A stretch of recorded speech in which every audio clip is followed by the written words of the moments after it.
Alright, so this is going to be our second video in the Second Great Awakening and Social Reforms series.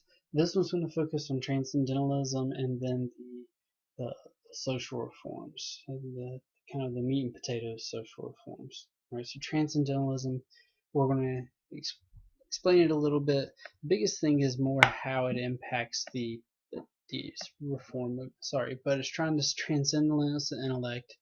It's focused on people's emotions, the soul, create an original relationship with the universe.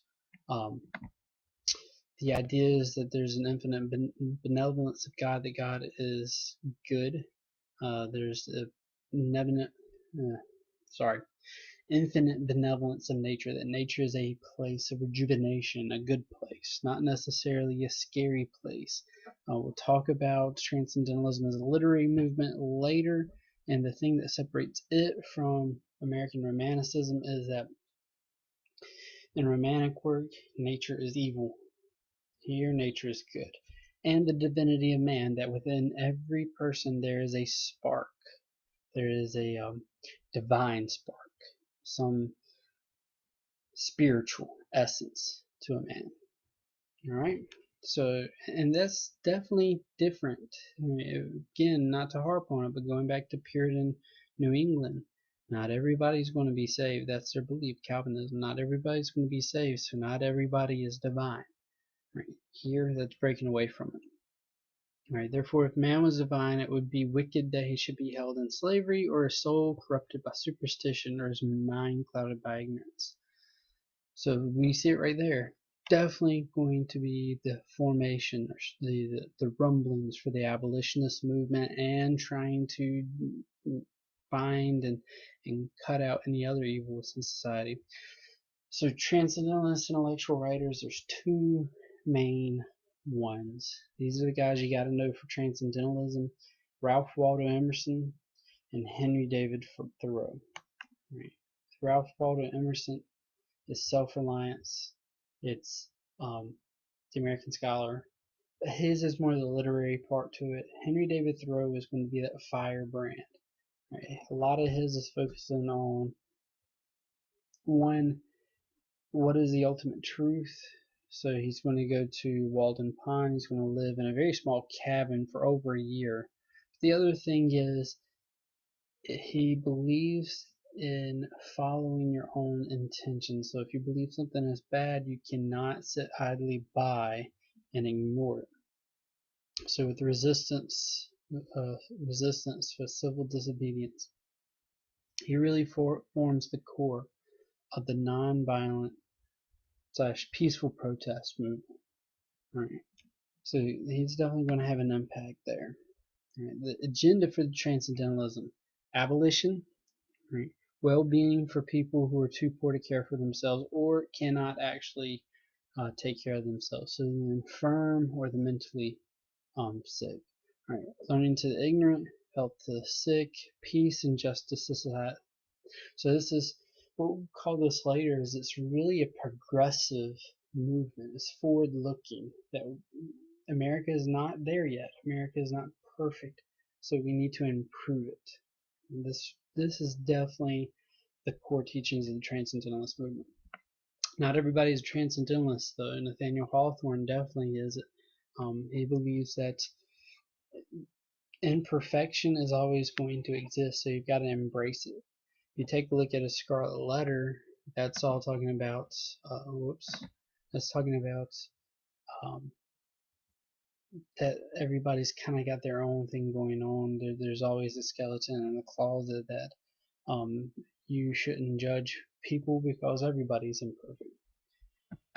Alright, utopian communities, and this is where we're getting into seeing some really interesting societies. Again, utopian communities, just like the Shakers that I mentioned earlier. You're not going to be able to change all of the United States. They don't believe that that's possible. So create your own community where you can have a perfect society. Utopia, in your book, it talks about the name Utopia is interesting because it's a perfect place, but a place that does not exist. This is an attempt to make perfect places in the United States, according to these people. Right? These are not mainstream ideas we're going to be mentioning here. Right? The Oneida community, remember we were talking about the Millerites earlier in the other video, where the second coming is going to be in the 1840s. He's definitely a Millerist. Um, no longer obliged, since the second coming had already occurred, that we weren't obliged to follow the social or moral rules of the past. So things start to change here, and the biggest thing with the Oneida community that people kind of look at it like, really, is the idea of complex marriage. Idea of complex marriage. Every single male in the community is married to every single female of the community. Yeah, so there's nothing, I mean, even there, even with your wife, or the idea of having a wife, nothing is truly yours. And that's going to be complex marriage, it's going to be shared property, shared work, all of those things for the Oneida community and other communities as well. But the biggest thing is that they're trying to balance two things: individual freedom with the spontaneity, doing what you want, doing something different, and going and trying to fulfill yourself against the demands of the community. And the demands of the community here are going to be the rules that you have to live by. The shared work and common property are the biggest ones, and like it says here, the discipline, and that there is somebody who's going to be in charge of your daily life. That we think if you're an adult, you're more or less in control over your life. Here, you're going to have a leader of the movement who's going to be able to kind of tell you what to do and what not to do. The other things about the Oneida community in particular is the idea of mutual criticism. That if you did something wrong in the Oneida community, that everybody in the community would basically come to you and tell you exactly what you did wrong and what you need to improve on, and you couldn't say a word. That they were criticizing what you had done, and it's just trying to make you responsible for, at all times, for upholding the ideals of the community. All right, Ripley. This is the Transcendentalist one. This is in right outside of Boston. Brook Farm. Everybody's going to share the work. Everybody's going to share the property. And we're talking about houses and everything as well. So even if you build a house, everybody's helping you build that house. But when you build that house, it's not necessarily your own. Like, everybody can use it. This is an experiment. It's going to come to an end, mainly because there's going to be disagreements about who's supposed to do what work, and that's not necessarily efficient as far as getting crops in and getting things sold and keeping the community going. Owen, he's a utopian socialist, as it says. His is more focused, instead of where Ripley and the Oneida community was on agricultural work. In the Oneida community, later it's going to become the Oneida Flatware, the dinner plates and forks and spoons company, but it is actually agriculture, the first bit of it.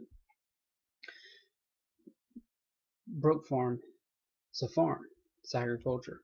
Owen believes that the only way to really get into heaven is through hard work, industrial work. So this was the plan for New Harmony, Indiana, his place, right, the place that he wanted to create. If you look at it, it's definitely set off from everywhere else. It's very geometric, thought out, planned out, and you have your churches and your factories that look almost the same. New Harmony is not going to be completed, mainly because it's hard to kind of keep everybody going, and also financial problems are going to exist as well. Right, but New Harmony is kind of, it's been uh, preserved as a community, as a museum. Right, penitentiary reform. While we're talking about penitentiary reform, it's two things actually going on. One is what Dorothea Dix is going to be known for, the mental asylums. The other one is going to be prison reform. So let's get into the asylum reform. Dorothea Dix, she's going to be a school teacher, but she's really going to be focused on the mentally ill and making sure that there is something done with them. There's a big difference. Right? Before this, the mentally ill were seen as just crazy. And if you see somebody as just crazy, that's kind of a permanent state.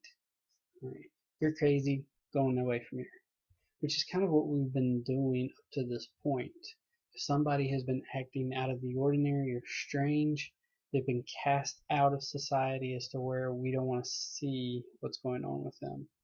Dorothea Dix says no, a lot of these are going to be thought of as illnesses or things that can be changed. Now, some of the ideas about idleness and that nobody should be laying around at any real point of the day, so that if you don't have anything to do, we'll find something for you to do to kind of sweat the crazy out of you, I guess. But that nobody should be idle. Idle hands are the devil's playground. All right, and this is the Dorothea Dix Asylum. This is the one in Raleigh. All right. The large one. There's going to be other ones around other states as well, but this is the primary one for North Carolina for a vast majority of the time. I believe almost, yeah, all the patients are out of Dorothea Dix, and now they're having a land squabble about who's going to get the land to develop into a park or what the price is going to be. But that is her impact, is these asylums. Now, this is coming from after investigation into how asylums are run. Now, in London, there was a big one called Bethlehem. And at Bethlehem, it was called Bedlam, because essentially people were put in there and just allowed to do whatever. As long as they weren't out there on Front Street and everybody seeing them, who cares if they were afraid of sunlight or if that they believed that they were the king of England or that they just wanted to walk around naked all the time. Just put them in there, lock the door, don't care. With Dorothea Dix asylums and other ones like hers, it's really going to be about trying to treat it. Also, with the prison reform movement, it's more about, okay, you did something wrong. Let's figure out how to atone, how to reform you, and get you back into society. Whereas before, it was essentially a dungeon. We're going to lock you up and keep you there. The temperance movement is all about alcohol. Now, there's two different things that we can go with alcohol. Now, there's temperance, and temperance is basically to avoid alcohol. And then there's teetotaling, which is pushing for the abolition of alcohol or prohibition of alcohol. So with the temperance movement is going to be more effective. Neil Dow is probably the chief teetotaler. He is going to be able to pass a law called the Maine Law, which it is what it is. I mean, it prohibits alcohol from being sold in Maine. Most of the gains in trying to stop alcohol's grip on American society is coming from temperance movements, trying to get people to avoid alcohol and not necessarily prohibit it all at one time. So the Francis Willard and Beecher family are impactful in that the annual consumption of alcohol, one of the biggest things here is that they push abstinence pledges, where people are going to pledge to not partake in alcohol. And one of the big things that they're very concerned about is a growth in hard liquor consumption, so whiskeys, hard ciders, those types of things, and also drinking amongst women, which hasn't really been socially acceptable. But the big thing about those abstinence pledges is that they actually do work. We're going to get to the lowest per capita alcohol consumption in our history during this time. So those abstinence pledges are working at the time. And the really big thing is that they're trying to avoid social problems. If somebody is drunk, if the father is drunk, he's not going to be able to hold a job. He's not able to hold a job. His child and his wife are going to be worse off. There could be domestic abuse, but definitely there's not going to be enough money coming in, and then it's going to lead to the breakup of the family and social ruin. So that's really the biggest thing that they were concerned about. And we're almost done with the social reforms. We'll have one more to finish up.